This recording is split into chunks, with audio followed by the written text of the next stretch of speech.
So here we have the Nissan Qashqai on an 18 plate. I'm going to start off firstly by showing you around the outside of the car, and then we'll hop in and run through some of the controls on the inside. From the outside, you can see it's a 5-door car with alloy wheels and tinted windows. We're going to start off inside the boot area first. As we approach the back of the car, you can see we have reversing sensors, plenty of boot space as well, along with that 60/40 split folding rear seat. You can also increase the boot space by lifting, and if you wish to, removing these two tray sections, which can also be used to divide the boot up as well. Okay, so we're just going to work our way back around to the front of the car, and then we'll hop in and, as I mentioned, run through some controls on the inside. Now that we've done a full circle of it though, you can see it's in excellent condition the whole way round. Just briefly before we climb in, I think it's well worth seeing the interior from this exterior point of view. There's plenty to run through on the dashboard, so let's hop in and we'll do that now. Okay, now that we're inside the car, we're going to start with the dials. Over on the left-hand side, first of all, we have the rev counter and coolant temperature gauge.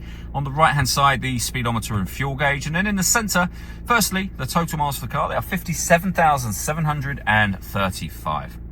You can change the information that's displayed above that for various different menus, as you can see.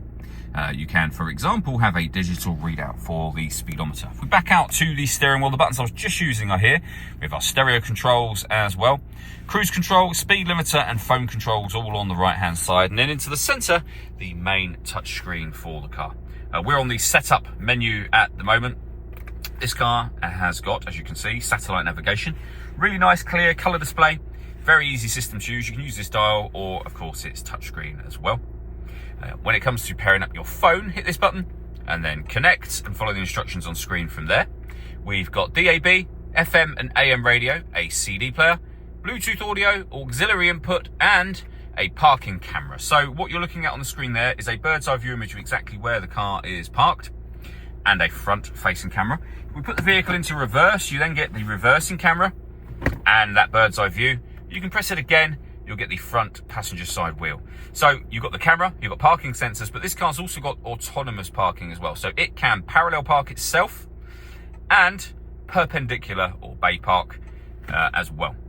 So really good system. It will take control of the steering for you essentially.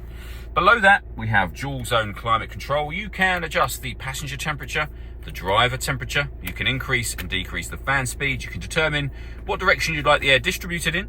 At the moment, the air conditioning is turned off. This button turns it on. It's on now. Of course, that'll turn it off again as well. Or hit auto.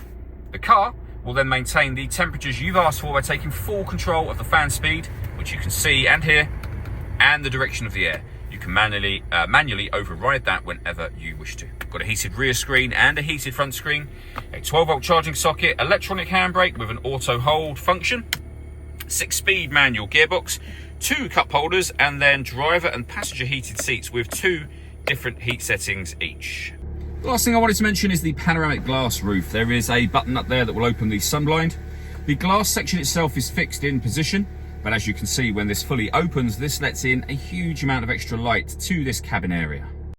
All that leaves me to say is thank you for taking the time to watch this video. If you'd like to come and see the car for yourself and have a test drive, please feel free to give us a call here at Surrey Specialist Cars. We'd love to hear from you soon.